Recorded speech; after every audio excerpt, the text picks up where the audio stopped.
This being the last year of Windows 10 support, we're doing a number of videos on how to upgrade or replace, how to roll out Windows 11 throughout your organization. This video is going to focus on our experiences with the in-place upgrade option. It's a great option if it works. You can preserve your applications, licensing, settings, profiles, all that, and just upgrade in place, not usually with a lot of human effort either. But there are some problems and some things can go wrong. We're going to talk about that next. Welcome to Tech Topics brought to you by Cybervenger. We help keep small businesses stay protected and compliant with cutting-edge cybersecurity and IT solutions. Okay, so what can go wrong? Generally, one of two types of things goes wrong. One, the upgrade bombs, and the system is able to detect that there's a problem and roll itself back. The end result here is that you have a Windows 10 computer, but one that's working and ready for use for your employees. That is what usually happens with us. Our experience, anyways. That's what usually happens when something goes wrong. In fact, so much so is that so common that my engineer has been doing most of his upgrades remotely and just, making sure his calendar is cleared out in case he needs to drive out there to respond. But we've done, I don't know, 50, 60 of these in-place upgrades, and most of them work. And when they don't, at least we have a Windows 10 system that is running the next day. So employees can go ahead and go back to work, and we then can troubleshoot what went wrong. Sometimes it's a disk space issue. Sometimes there's an outdated driver or an incompatible program or something like that that hoses it up. But once in a while, we also get a complete upgrade of death. So the most recent one we had is the result was that it upgraded to Windows 11 and it was working fine. Kind of worst case scenario, you think it works, right? Tested all good, but like every hour and a half to 2 hours, the screen would just blue screen. The computer would not stay running, and it happened after the user started using it. So we got to see, we got a little egg on our face from a crash happening from on an otherwise perfectly working computer in front of our customers. That wasn't too good, but we were unable to repair it. And at this point, what we recommend to the customers that they replace entirely. We actually have to set them up a loaner. So, couple pieces of background information here. The Windows computer in question had an outdated piece of hardware. Well, not so outdated, but it originally was showing up as not compatible with Windows 11. And then there was a update to the BIOS that came out for that motherboard.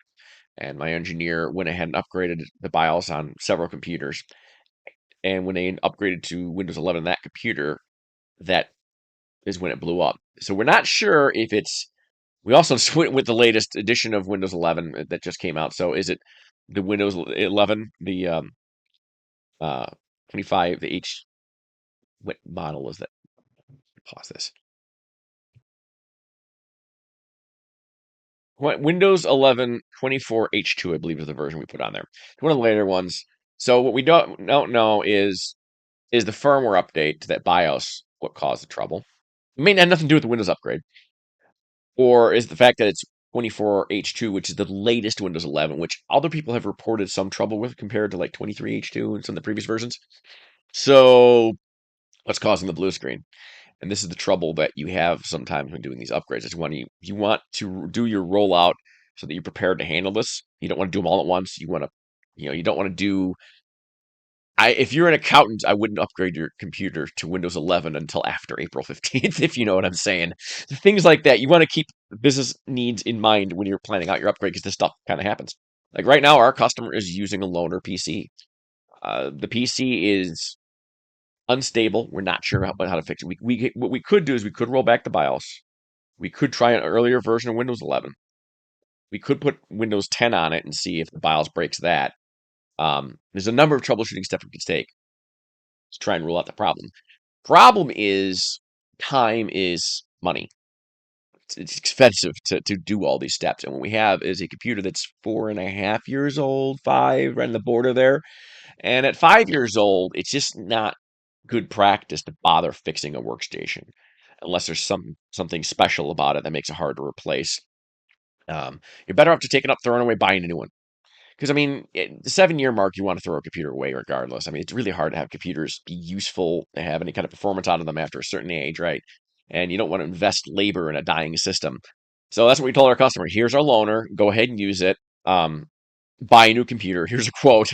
And I believe that's what they're doing. They're just going to be replacing it. So you need to be prepared to replace computers, a certain percentage of them. And it's been, I mean, I think this is the computer number 60 that we've done before we had a serious issue like this. So that's a good thing. It's good that the rollouts have been going fairly smooth. Our crash rate's fairly poor, or fairly low, I should say. So it's pretty good.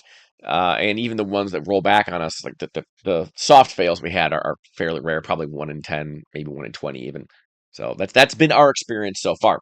The things you can do to make sure that things are smoother is make sure you have the latest drivers installed before you do the upgrade. Make sure you have plenty of disk space before you do the upgrade.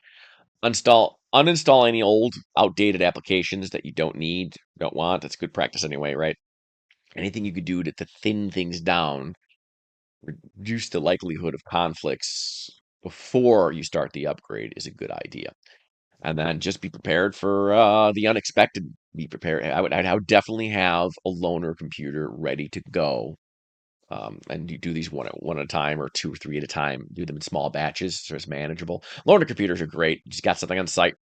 If you want to do it from remote, make sure you got someone on that office who can deal with plugging in connectors and that remote computers load up with the basic software, at least Office, that kind of thing. Even if you got to do a little customization from remote, make sure you can remote in to the spare computer, and that's kind of our recommendations there. It's also not a bad idea if it's a complex computer with difficult to configure software, then maybe you ought to do a full backup of some kind to image the existing hard drive before you update it. If you have BIOS update to do, firmware is tricky. Firmware can break things even in Windows 11 aside. So, and a backup won't help you unless you can restore the firmware. But sometimes firmware can brick things, turns into a brick, as the expression goes. And you can't always roll it back. You cannot always roll back firmware, so it doesn't count for that. So that's why I say a physical spare is probably your best choice, and maybe a fairly decent physical spare, so that if you do have to roll it in, you don't just give them a spare. Like, here, this is a new computer now, and then you don't have to fix them twice. So that's those are recommendations. I hope that was helpful, and we'll see you on the next video. Thanks for watching. We hope this video has provided valuable information to you. Be sure to share this video with other small business owners to spread the word about the importance of cybersecurity. As always, don't forget to like and subscribe for more videos like this. If you want more information about cybersecurity, visit us at www.cybervenger.com.